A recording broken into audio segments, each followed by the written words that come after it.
Hola a todos y a todas. Hoy día nos encontramos aquí en la Universidad de Chile. Vamos a dar comienzo a un pequeño debate, una pequeña introducción respecto de distintos modelos de desarrollo profesional que tienen por foco la formación continuada de profesores. Somos un equipo de trabajo, de investigación de la Universidad de Chile que está desarrollando una línea de investigación asociada al tema de la formación permanente de profesores. Por ello, hoy día fundamentalmente vamos a dar cuenta de 4 modelos: el modelo de Portugal referido a este tema, el modelo de Costa Rica, el modelo de Canadá, Ontario, y el modelo de Singapur, para finalmente dejar abierto un debate y una pregunta para que ustedes puedan profundizar en la sesión de hoy. Me presento, soy Cristian Miranda, profesor de formación. Actualmente me desempeño como académico del Departamento de Educación de la Facultad de Ciencias Sociales de la Universidad de Chile y actúo como coordinador del grupo de investigación aquí presente. Hola, mi nombre es José Manuel Medina, soy profesor de educación diferencial de base y magíster en política y gestión educativa, miembro del equipo de investigación ya hace varios años y actualmente ligado a la formación en posgrados en educación de la Universidad Mayor. Hola, mi nombre es Edith Pinto, soy psicóloga y participo en el grupo de investigación. Hola, mi nombre es Ricardo Abarca, trabajo también con este grupo y soy magíster en educación en mención informática educativa, que es mi especialidad y mi aporte al grupo. Hola, mi nombre es Claudia García, soy magíster con mención informática educativa y también pertenezco a este grupo de investigación.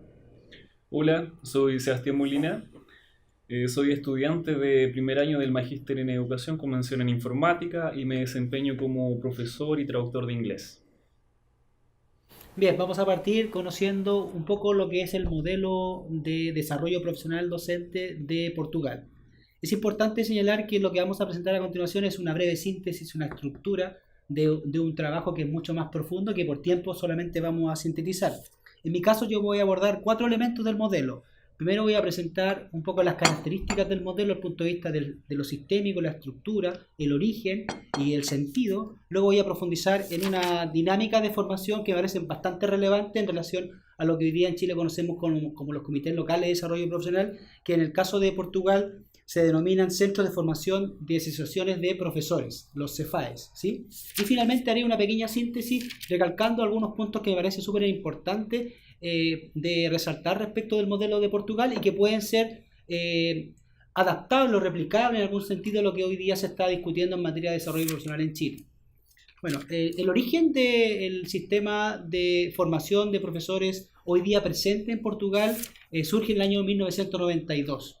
¿Sí? En esa época Portugal se estaba incorporando ya de manera mucho más creciente a lo que es la Comunidad Económica Europea, y como Comunidad Económica Europea se fijó un plan de desarrollo de lo que es la formación de profesores, y Portugal se sumó definitivamente a esto. Eso es importante resaltarlo porque los financiamientos de estos centros de formación de profesores surgen justamente ganando proyectos ante la Comunidad Económica Europea, que financiaron por casi 15 años estos centros que hoy día ya son más autónomos en algunos casos y han podido financiarse. Ahora, ¿por qué Portugal redefine su política de desarrollo profesional docente? Fundamentalmente porque había una crítica muy aguda respecto del modelo que se implementaba para definir qué necesidades se podían fortalecer en los profesores. Al igual que en nuestro país, habían 2 dinámicas: la dinámica de plantearse sobre la base de las brechas de formación de los profesores, fundamentalmente en los currículos escolares, en las áreas deficitarias, las pruebas estandarizadas, o bien fijarse en las necesidades que las comunidades locales y los profesores plantean como relevantes para sus profesores, ¿sí? Entonces, ante esa situación, el modelo que se está implementando en Portugal desde el año 92 a la fecha ha definido que sea en la segunda la opción, vale decir, ver cómo en las localidades se definen necesidades a partir de lo que sus profesores consideran son elementos para sobrellevar de mejor manera la enseñanza o el aprendizaje de sus contextos locales. Así un poco se critica al otro modelo escolarizado, donde el profesor, más que ser un actor activo, era un actor pasivo que tenía que reproducir y transmitir conocimientos curriculares, ¿sí? Ante ese escenario surge este nuevo modelo que tiene 2 características, yo creo que principales. Se divide en 2 instancias: una modalidad que es la formación continua, que podríamos denominar muy parecida a la formación permanente que tenemos en Chile, y otra que es una formación especializada. ¿Dónde está lo interesante de este modelo? Que en el caso de la formación especializada está principalmente orientada a la gestión, la administración. Luego de 5 años, un profesor que trabaja en el sistema puede optar a una formación especializada y ser director, por ejemplo, o adquirir un rol más bien de carácter de toma de decisiones. En cambio, la formación continua tiene que ver más bien con las necesidades de la enseñanza, ¿sí? Vale decir, tiene que haber cursos, talleres, cualquier tipo de dispositivo de formación que apunte más bien a mejorar la capacidad del profesor para enseñar. Mientras la especializada va orientada más bien a los temas de gestión, el caso de la formación continua va más bien orientada hacia la formación como progreso de la carrera. Y la formación continua aparece como un deber y un derecho de los profesores, ¿sí? En cambio, la formación especializada aparece como una opción, ¿sí? Bajo esa lógica, el modelo también implementa un dispositivo de seguimiento. Este tiene que ver con que hay un control interno de estos comités locales o llamados centros de formación que va acreditando la formación que se presenta principalmente para la formación continua, pero también en un comité externo que valida los dispositivos de formación. Y ese comité externo es la Inspección General de Educación y Ciencia. Ahora, también es importante señalar que en el caso de Portugal, las modalidades de formación y los cursos de formación se dividen en dos. Un 80% lo definen y lo desarrollan los centros de formación de asociación de escuelas, estos CEFAES, el 80%, y un 20% restante, que son aquellos cursos que son difíciles de acceder por las demandas o las dinámicas de los contenidos, que son los que cubre el ministerio. O sea, ante la ausencia de cursos de los centros de formación, el ministerio actúa y complementa para que sus profesores tengan distintas formas de desarrollar sus competencias. Ahora, es interesante también que junto con esta dinámica donde está el Ministerio de Educación y Ciencia, estos centros de formación y también las instancias que son la escuela, que es donde surge la base de la decisión respecto de qué curso desarrollar, también hay un comité asesor externo que se llama Consejo Científico Pedagógico de la Formación Continua. Ahí tanto académicos, formadores de profesores y también un grupo importante de intelectuales apoya este modelo de desarrollo profesional. Entonces tenemos la ciencia, tenemos la política y la práctica. Y estos centros se constituyen en un punto intermedio que busca articular estos distintos elementos. Ahora, ¿qué interesante del modelo de los centros de formación, insisto, de asociaciones de escuelas, CEFAES? Primero que es un organismo descentralizado, ¿sí? Descentralizado que tiene alta autonomía. Cada localidad o región va definiendo estos centros de formación, que pueden abarcar entre 15 escuelas a 90. ¿Sí? Entonces pueden haber localidades muy pequeñas con 15 escuelas y constituyen un centro de formación, o otras mucho más amplias. Portugal tiene distintas ciudades importantes y cada una también se puede constituir como cabeza de estos centros. Dentro de la conformación y la organización de estos centros tenemos un coordinador que es una escuela que hace de sede y se elige a un director. Y este define las políticas por durante 2 años y se va reeligiendo de acuerdo a lo que el comité vaya definiendo como el nuevo liderazgo de estos centros. Ahora, ¿qué podemos decir en síntesis de este modelo de formación que, insisto, puede ser un elemento a considerar al momento de ver cómo le damos proyección a los comités locales de desarrollo profesional? Primero, que es una organización descentralizada, ¿sí? Y orientada a la innovación de carácter estratégico para el desarrollo profesional. Apunta tanto a las necesidades de los profesores, en cuanto a necesidades sentidas de ellos en sus localidades, como también las políticas públicas, a partir de esta demanda que surge del sistema por mejorar aquellas brechas de capacidad que pueden darse, por ejemplo, en la falta de profesores en algunas asignaturas como física, química e biología, pero también necesidades que los profesores detentan, como atender las necesidades educativas especiales en los niños. Entonces, es una organización que tiene una planificación estratégica, que busca articular. Otro elemento importante que es una estructura intermedia, de naturaleza burocrática, pero al servicio de la reforma educativa y de las comunidades locales. También promueve dinámica de transformación educacional de las escuelas y en las escuelas. Esto es muy importante. La base de la decisión de qué se perfeccionan los profesores surge en la escuela, ¿sí? La escuela como institución clave. También es importante señalar que estos son agentes de formación para la ejecución de programas financiados por el Estado. El Estado financia, ya sea con apoyo de la Comunidad Económica Europea o de la distribución de recursos que tiene el propio Estado portugués para el desarrollo profesional, y lo que hacen los centros, ejecutan proyectos sobre la base de ese financiamiento, ¿sí? Ahí hay una relación, una suerte de dependencia bien interesante, y también son parte de los mecanismos de control y regulación del desarrollo profesional docente, porque los centros no solamente imparten formación, sino que también regulan la formación, porque ellos tienen criterios internos de certificación de calidad, ¿sí? No es solo la agencia de calidad externa, sino que los propios centros tienen mecanismos de control interno para garantizar que los cursos respondan realmente a necesidades de la escuela, pero también tengan una relación directa con las debilidades o las demandas del sistema escolar. Y finalmente, algo que podríamos decir es una crítica que podemos encontrar, es que no se han encontrado estudios de impacto respecto de cómo estos centros de formación han logrado, por ejemplo, mejorar la calidad de la enseñanza o se han traducido en mejores desempeños escolares de los niños en las pruebas estandarizadas. O sea, tenemos muchos datos, falta evidencia también, ¿sí? Y finalmente, una pregunta que no se resuelve, y con esto termino, es ¿de dónde surgen las necesidades de formación? Si son las escuelas, son los maestros o son estos tomadores de decisiones que finalmente zanjan la situación de qué programas financiables y bajo qué modalidades.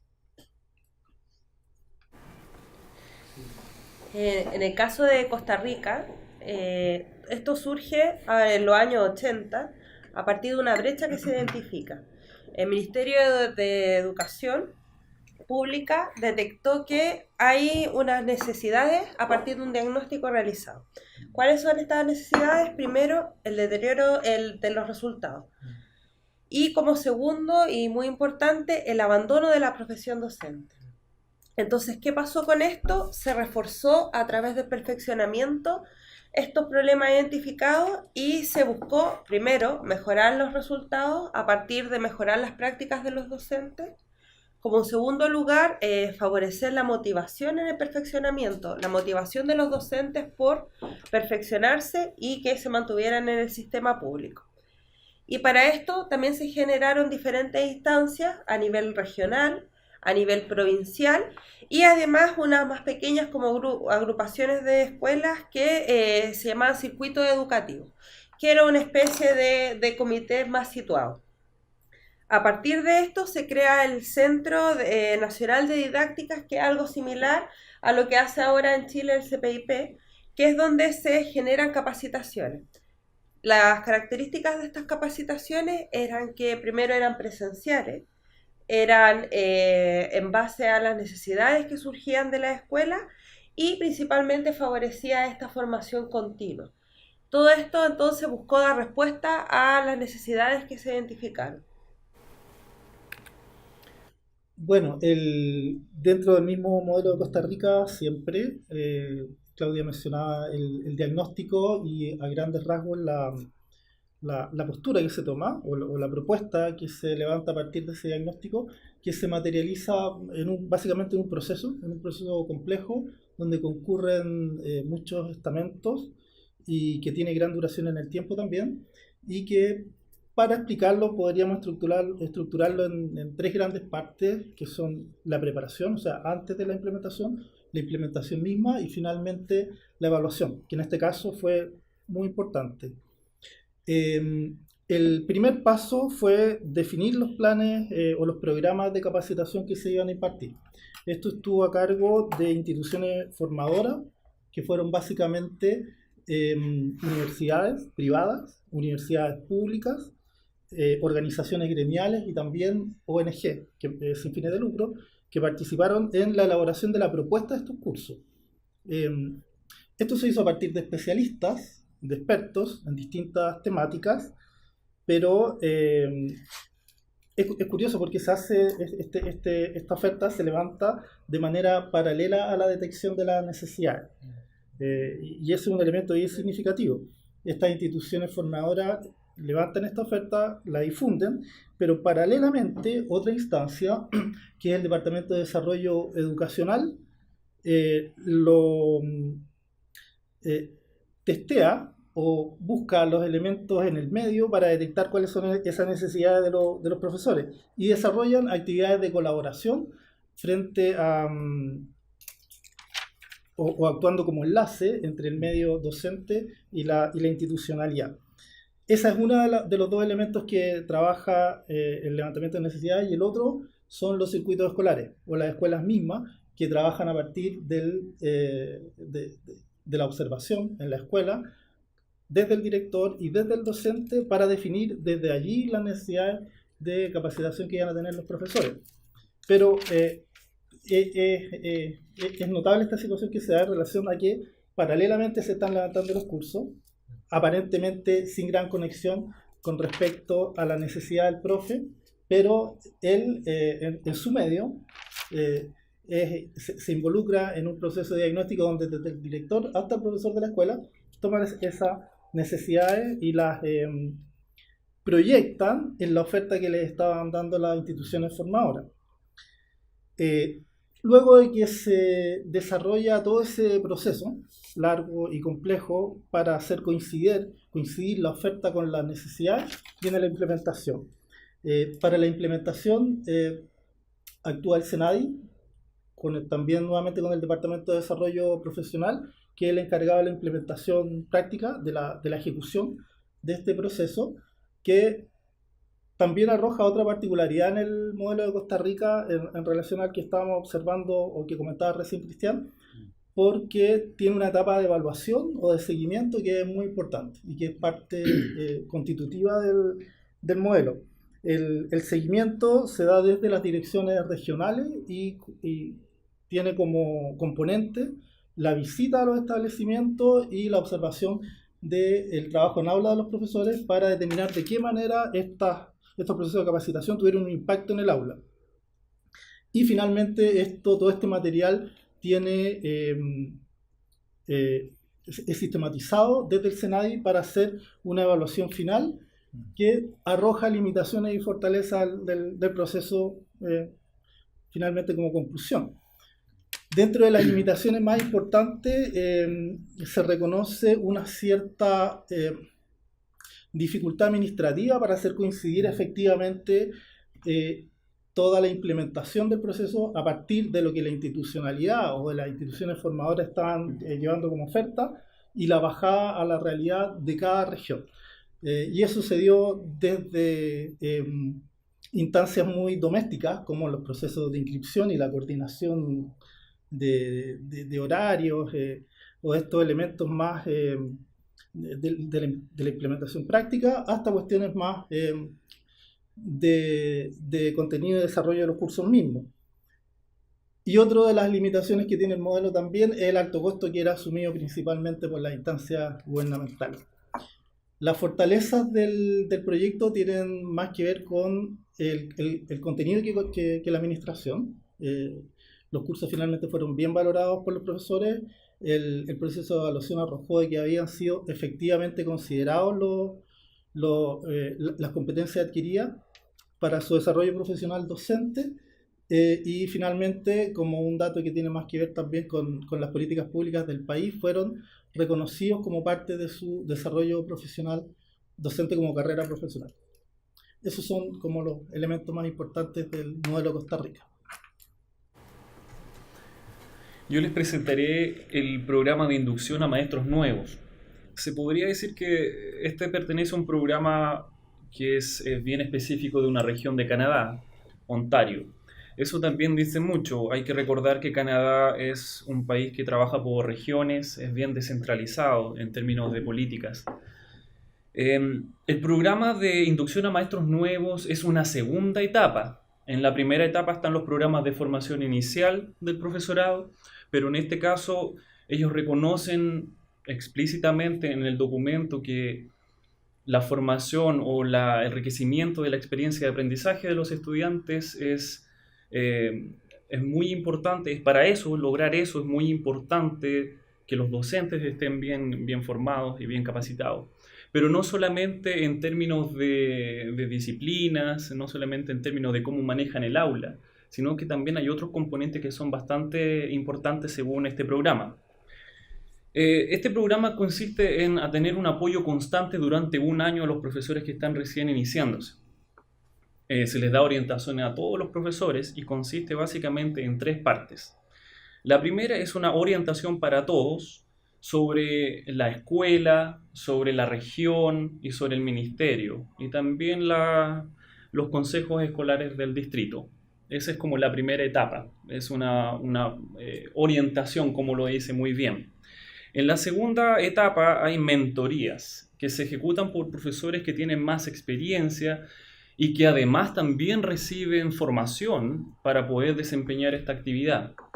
Las mentorías son muy personalizadas y eso es una de las cosas que se destaca bastante de este modelo. Se trabaja directamente con el profesor o profesora.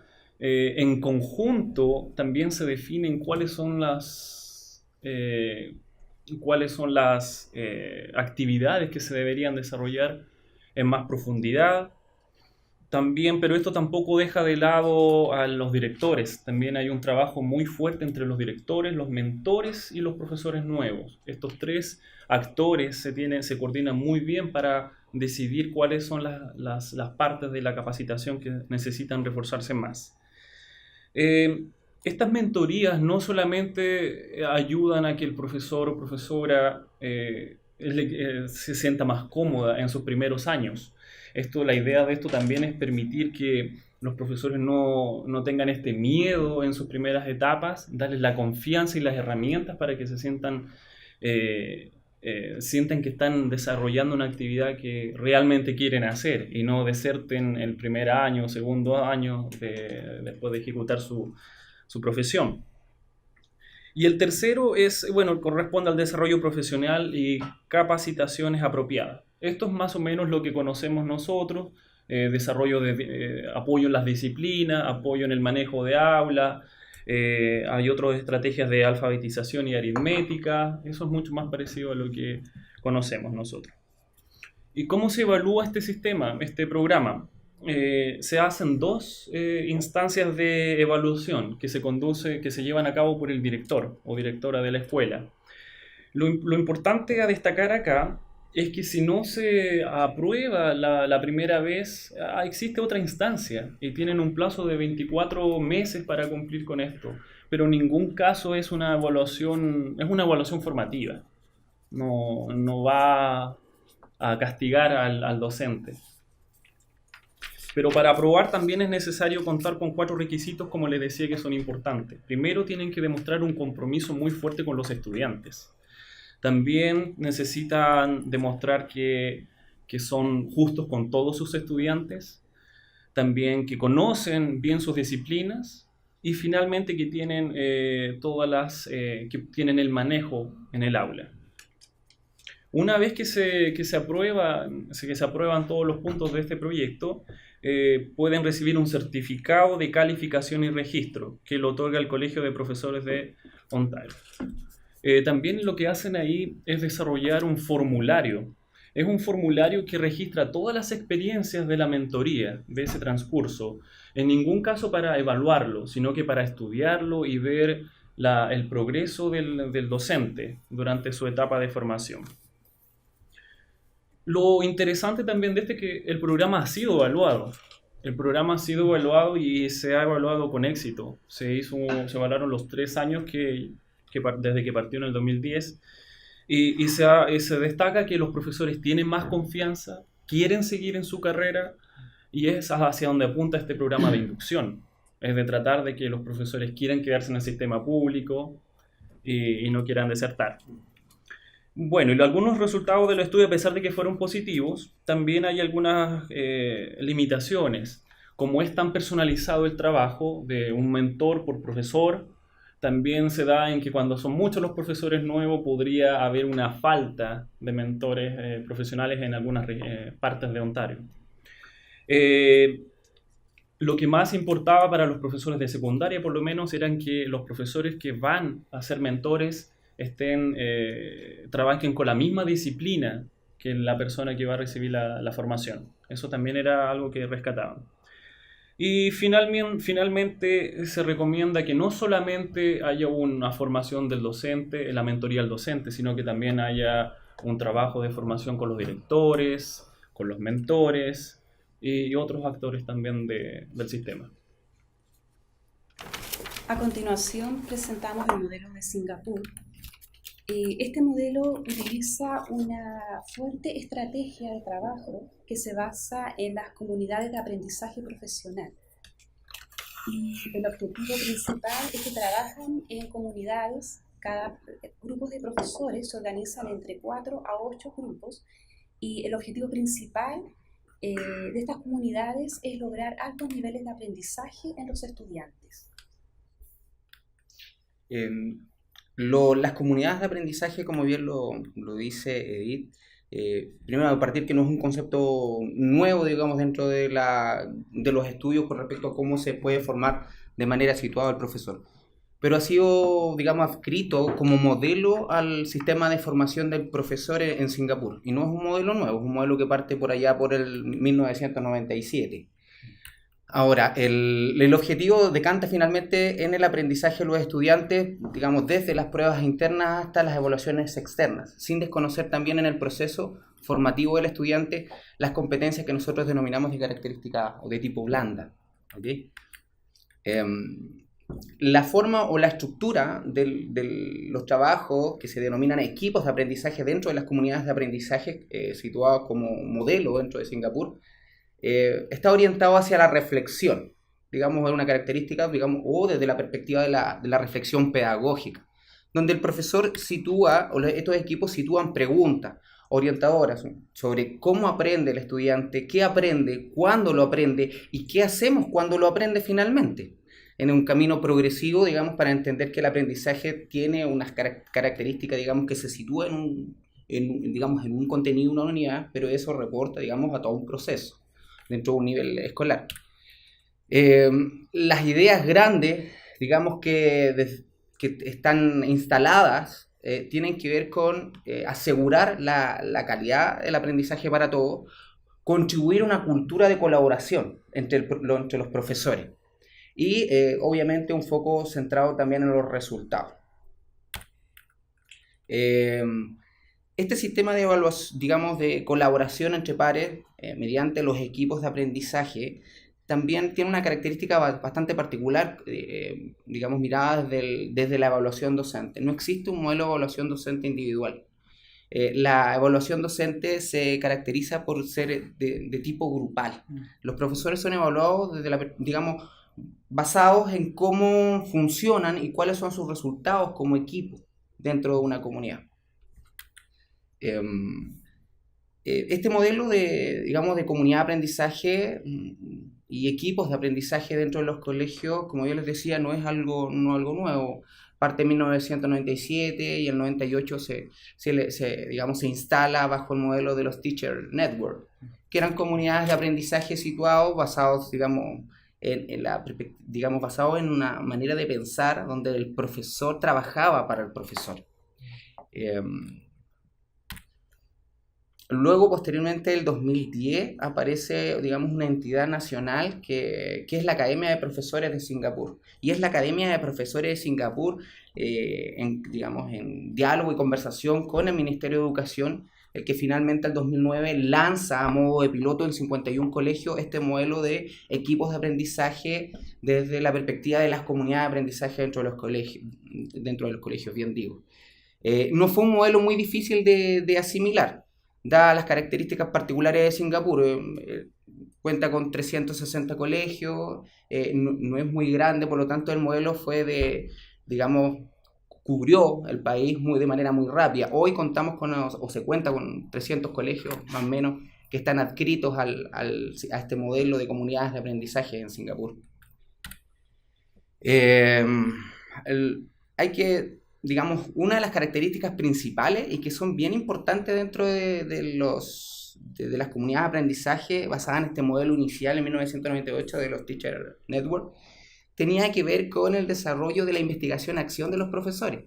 Entregarle a los profesores las posibilidades de poder contar con conocimientos necesarios para poder comprender y profundizar de manera reflexiva sobre las necesidades que tenían sus colegios y de ahí levantar propuestas para mejoras orientadas hacia los resultados, pero mejoras también orientadas a su funcionamiento individual como profesor de aula y a su funcionamiento grupal como miembros de un equipo de aprendizaje. Y esto hacía que estos se generaran círculos de trabajo bastante armoniosos y que daban respuestas inmediatas a necesidades, digamos, de características emergentes. Este modelo podríamos decir que, si bien, como les decía, fue de fácil, digamos, distribución dentro del país en el 2009, y que hoy contamos con 300 escuelas adscritas de 360 más o menos que hay en Singapur, tuvo también algunos desafíos asociados y desafíos que siguen estando presentes con respecto a su buen funcionamiento y que tienen que ver con el trabajo, y creo yo que no desconoce a otras realidades, que tiene que ver con cómo se distribuye el trabajo docente y el trabajo de enseñanza del profesor y cómo en esa convergencia situamos este trabajo colaborativo. También hay una cierta ambigüedad con respecto a cómo se orienta el trabajo desde los equipos de aprendizaje y los equipos de coalición, que es otra figura que aparece dentro de la comunidad de aprendizaje. Y los equipos de coalición, de manera simple, digamos, son los equipos directivos y cómo ellos organizan desde la perspectiva jerárquica el trabajo y asegurando de que tenga un buen funcionamiento estos equipos de aprendizaje y propendan, digamos, a mirar hacia el resultado de los estudiantes y de todos los estudiantes en todos los niveles.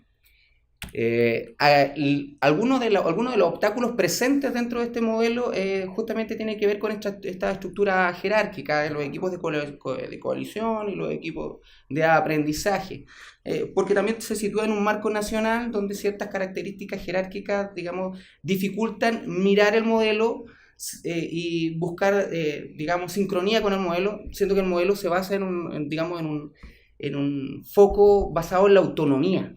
Entonces, jerarquía y autonomía se ven un poco chocados en ese proceso y eso ha generado dificultad, y así lo muestran algunos estudios. En el 2009 que se hizo el primer estudio con el grupo piloto, luego el 2013, digamos, demostrando, digamos, dando discusión con respecto a cómo los equipos directivos, digamos, desarrollaban el trabajo con los equipos de aprendizaje, digamos, bajo el concepto del liderazgo. Y ya el 2012 y el 2015 otros estudios, digamos, de características ya más longitudinales mostraban que, digamos, que los equipos que se lograban consolidar y se comprometían realmente lograban aprendizaje, pero tenían que, digamos, sobrepasar esta barrera jerárquica, esta barrera también de entendimiento sobre lo que en definitiva demandaba trabajar en equipo. Eso es un resumen. Bien, como hemos observado, hemos conocido, introducido en 4 modelos de desarrollo profesional y quisiera ir cerrando esta conversación planteando algunos límites de esta revisión, también algunas tensiones inherentes a este desarrollo y plantear algunos desafíos que yo creo que nos pueden quedar, entendiendo que estos modelos, si bien representan una visión y una conceptualización de lo que es el docente y su formación, también están abiertos a limitaciones y también a cambios, ¿sí? En esta dinámica de ver a la formación de profesores dentro de un sistema mucho más complejo. Si hay algo en común a todos estos modelos es mirar al desarrollo profesional como un proceso sistémico que involucra distintas dimensiones del quehacer de los profesores y también mirar al profesor en una dinámica de cambio, ¿sí? ¿Cuáles son las limitaciones? Yo creo que es importante rescatar que, si bien todos estos modelos tienen ciertas similitudes, también devienen de ciertos contextos particulares. No es lo mismo mirar a Singapur respecto de su desarrollo humano, su ingreso per cápita, la población, la historia, respecto a lo que puede ser, por ejemplo, Costa Rica. O sea, tenemos 2 polos un poco de desarrollo muy, muy distintos y que también devienen en modelos de formación muy, muy coherentes con esa historia, con esa cultura, con ese desarrollo. Así también el caso de Canadá es un estado el que nos presenta un modelo, ¿sí? El de Ontario, que también tiene un desarrollo, una capacidad sistémica distinta a lo que podría presentar Portugal, por ejemplo, que es un sistema, un país que tiene un desarrollo humano también distinto. Entonces, una limitación importante es que estos modelos no son replicables porque los contextos de desarrollo son muy particulares y tienen distintos niveles en términos económicos, culturales y educativos también. Los sistemas escolares no son todos surgen en el mismo momento. También tienen distintas fases de desarrollo. Otro elemento importante que los modelos aquí analizados se centran en una dimensión del desarrollo profesional, que es la formación continua. Dejan de fuera la formación inicial, dejan de fuera la evaluación de los profesores, dejan fuera también lo que es las condiciones laborales de los profesores, un elemento muy interesante, y la subjetividad de los profesores, ¿vale? Es decir, adoptan una lectura de una dimensión. Ahora, ¿cuáles, creo yo, las coincidencias de los modelos? Por ejemplo, las actividades formativas se realizan fundamentalmente al interior de las escuelas, ¿sí? No es que vayan a la universidad, no es que vayan a centros ajenos, sino que son las mismas escuelas, ya sea a nivel zonal, sede, regional, las que participan de la actividad formativa. También son desarrolladas por los mismos actores escolares, ya sean tutores, mentores. Sí participan algunos formadores, pero no siempre son los principales, sino que son los mismos profesores que tienen una alta experiencia, que tienen sabiduría de la práctica, o aquellos mentores los que fortalecen a los otros profesores que se inician o desarrollan su carrera profesional. Y son muy apoyados, y esto es muy importante, por las direcciones de las escuelas. Aquí el liderazgo pedagógico, ya sea del director, del equipo directivo o quienes toman decisiones, es fundamental. Ahora, sí, la tendencia en estos modelos es que se focalizan en el trabajo práctico, ¿sí? Colaborativo en algunos casos, y enfocado principalmente en las capacidades de los profesores. Si bien surgen de un diagnóstico, en la mayoría de ellos, desde una brecha de capacidad, aquello que le falta al profesor, la mayoría de las instancias de formación lo que buscan es desarrollar capacidades de los profesores, ya sea para mejorar su enseñanza o para atender problemas de aprendizaje de los alumnos, ¿sí? Eso yo creo que es un elemento importante. Por eso son modelos de desarrollo profesional. De hecho, la palabra capacitación no se usa generalmente porque refleja realmente otra perspectiva. Una perspectiva más bien de lo que le falta al profesor, más de qué potenciamos para fortalecerlo. Todos apuntan de una u otra forma a las necesidades de los profesores, ya sea en el plano individual, institucional, sistémico, ¿sí? Y son liderados, como dije anteriormente, por los equipos que les colaboran en términos técnicos. También hay un elemento importante, no en todos, pero sí la presencia de las tecnologías de la información y la comunicación. En algunos casos se forman redes, en otros trabajan de manera virtual. Hay cursos modalidad presencial, semipresencial o bilearning, como el curso que ustedes están desarrollando. O sea, las tecnologías son un elemento que colabora. ¿Cuál es la contratación clave, yo creo, fundamental de los 4 modelos? El contexto local es un factor clave del éxito de estas propuestas. Podemos discutir respecto del impacto, si hay evaluación realmente que dé evidencia científica o que verifique la calidad de los modelos, pero todos se basan en la idea clave de que son los territorios, son las comunidades el elemento clave para garantizar, ¿cierto?, que esta formación sea situada, como bien decía el colega, sea pertinente y atienda a lo que requieren las escuelas y los profesores. También un elemento muy importante es que están entre la centralización de un sistema y la descentralización basada en la autonomía de las escuelas. Hay una tensión muy interesante entre centralizar y descentralizar. Autonomía de los colegios o decisiones que tienen que ser sistémicas. Ahí hay un punto de tensión que parece muy importante. Y la pregunta que queremos dejarle a ustedes para cerrar esta presentación, y a partir de estos 4 modelos, ¿quién creen ustedes debería o qué organización orgánica debería definir qué necesidades de formación se deben satisfacer basados en lo que las escuelas, las comunidades locales o el sistema defina como prioridades? ¿Son los centros los que deben definir las necesidades? ¿Son los propios profesores? ¿O son los tomadores de decisiones?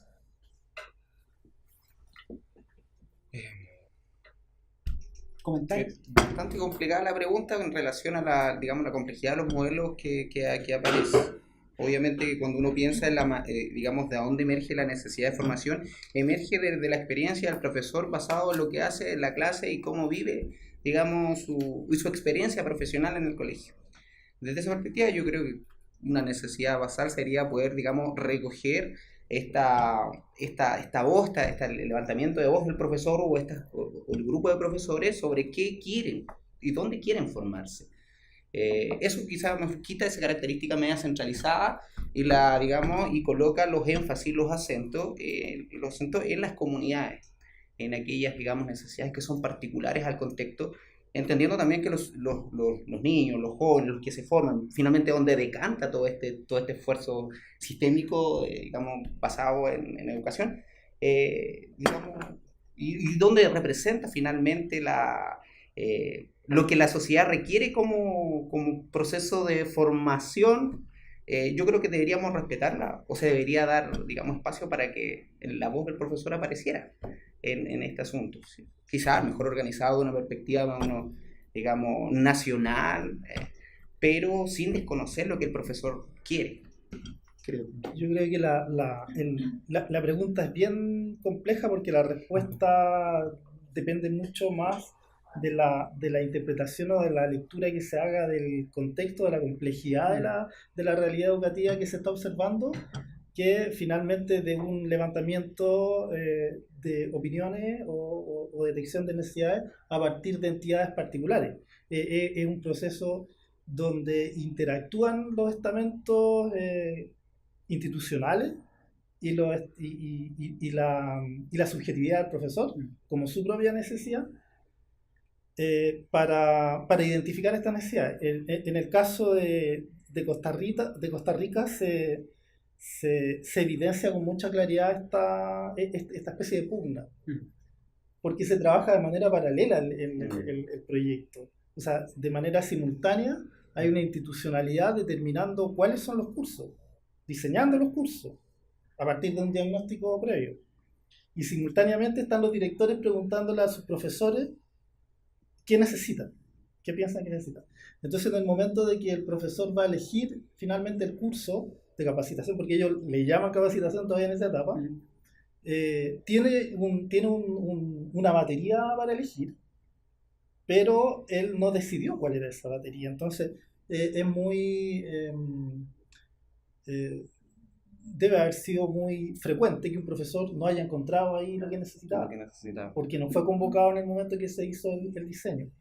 Yo creo que esta especie de error o fractura debe ser menos evidente en los modelos de Ontario o de Singapur, porque el trabajo es a partir de mentoría, o sea, con la concurrencia del maestro y del discípulo, y a partir de trabajo colaborativo en Singapur. Pero en Singapur también se da la característica de lo que revisamos, que existe un sistema altamente jerarquizado, lo cual no permite mucha flexibilidad en los programas de los profesores.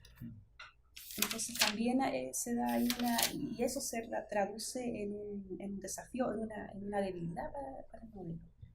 Yo creo que es muy importante el contexto, como lo decía el profesor Cristian, de estas propuestas, porque si bien cada una tiene una realidad diferente, entonces, por ejemplo, no podemos comparar el avance y el desarrollo de Costa Rica, como por ejemplo con Singapur o con Canadá, y en ese sentido siento que cada una de las propuestas tiene que obedecer a las necesidades de formación y lo que se tenga, pero sin embargo en todas se debería considerar y nacer desde el mismo docente, porque como se sabe existen muchos más diagnósticos muchas veces que de las mismas ofertas de desarrollo profesional.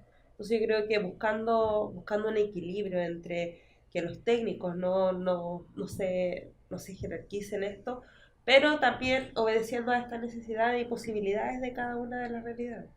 Yo creo que en ese sentido, por ejemplo, Canadá, o en el caso Ontario de Canadá, rescata mucho lo que ustedes dicen en sus 3 etapas de este programa de inducción.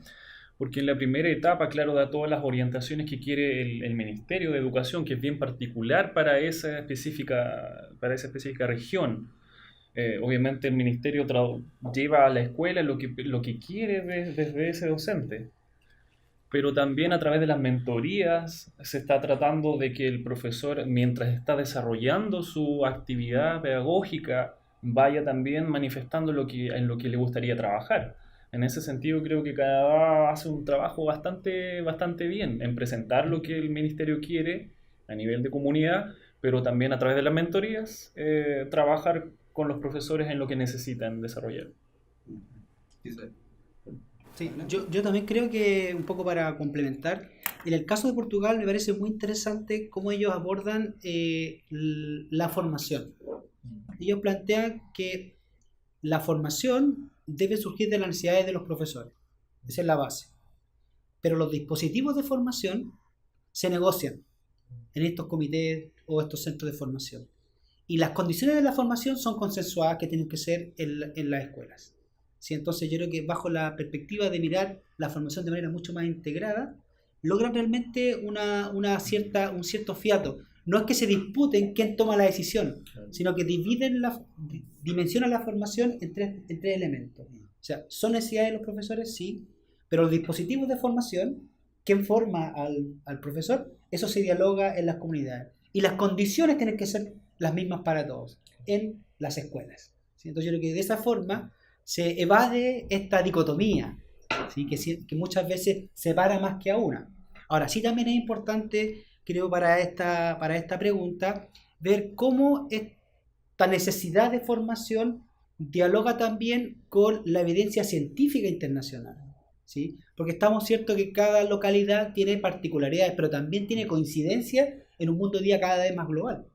Entonces, ¿a qué tipo de sociedad estamos apuntando? Y de esa sociedad, ¿qué escuela y qué formación de profesores para esa escuela y esa sociedad? Pues estamos formando ciudadanos globales, estamos formando profesionales de un país o profesionales de un sistema más abierto, más dinámico, ¿sí? Pensando en el siglo XXI. También es importante sostener eso. O cómo dialogan con los informes internacionales sobre la formación. El caso de Portugal, por ejemplo, dialoga muy bien con el informe de la OCDE respecto de lo que la Comunidad Económica Europea ha definido como prioridades de formación. Pero no sé si dialoga tanto con lo que ocurre en América, en la PREAL, o lo que ocurre en el mundo con la UNESCO. O sea, hasta qué punto se coincide o se trabaja de manera mucho más integrada. Y lo importante, a esta pregunta sobre las necesidades, yo creo que subyace una pregunta más de fondo, que es ¿cuáles son las concepciones del profesor y de su desarrollo profesional? ¿Se considera al profesor como un profesional de la educación? Y si es así, ¿tendría que ser mayor autonomía para tomar decisiones como lo hacen otros profesionales? ¿O es un trabajador público, donde el Estado debe definir las prioridades y el profesional público debiera adscribirse a eso? ¿O es un recurso para mejorar los aprendizajes de los alumnos?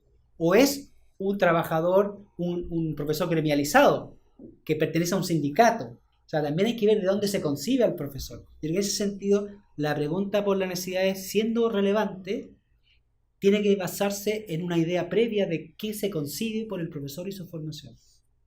Sí. Me hace mucho sentido eso, digamos, y mirando los distintos modelos, pensando sobre los distintos modelos que presentaron los colegas, y que digamos que se sitúa en la conversación también sobre aquello que es centralizado y no centralizado, sobre la autonomía.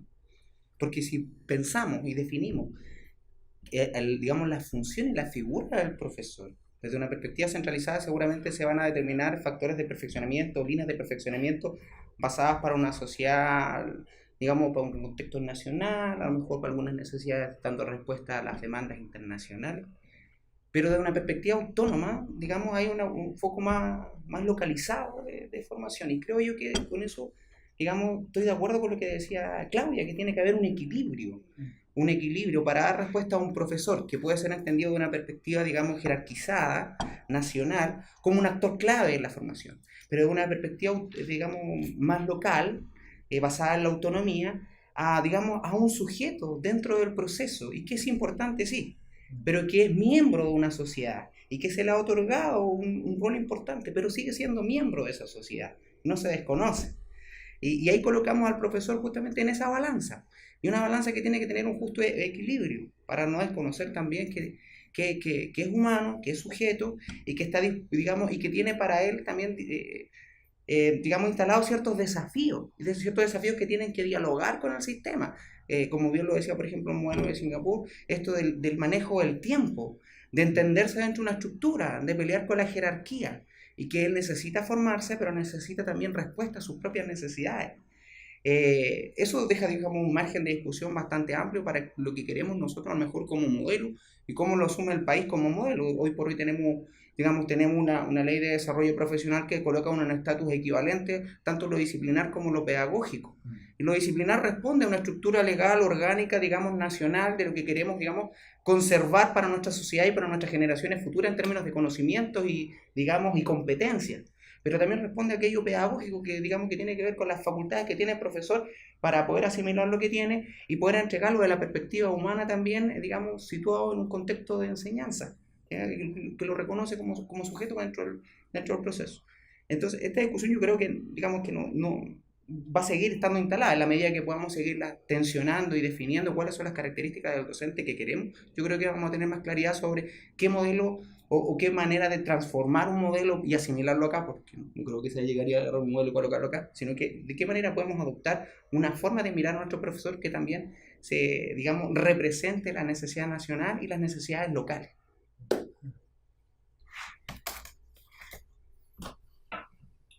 Bueno, para ir cerrando y agradeciendo también la presencia de los colegas, yo creo que es muy importante que la discusión lleve más preguntas que respuestas. Yo creo que la pregunta debe de generar nuevas preguntas y nuevas orientaciones para el desarrollo profesional, que como aquí se ha visto es claramente un proceso dinámico, un proceso muy contextual, muy situado, pero también que tiene ciertas coincidencias. Hay ciertos patrones que se han ido desarrollando que creo que nos sirve para ir argumentando de mejor forma nuestras decisiones, que es lo fundamental para nosotros. Es ver cómo el profesor se constituye en un agente de cambio, pero basado en los principios de lo que es la persona, su rol profesional y también su labor institucional. Y aquí la clave de estos modelos es justamente buscar esa articulación, ese balance, como decía el profesor, de ver cómo los profesores desarrollan su profesión con márgenes de autonomía crecientes, pero en el marco de unas necesidades y unas demandas sociales que son altamente relevantes para el país.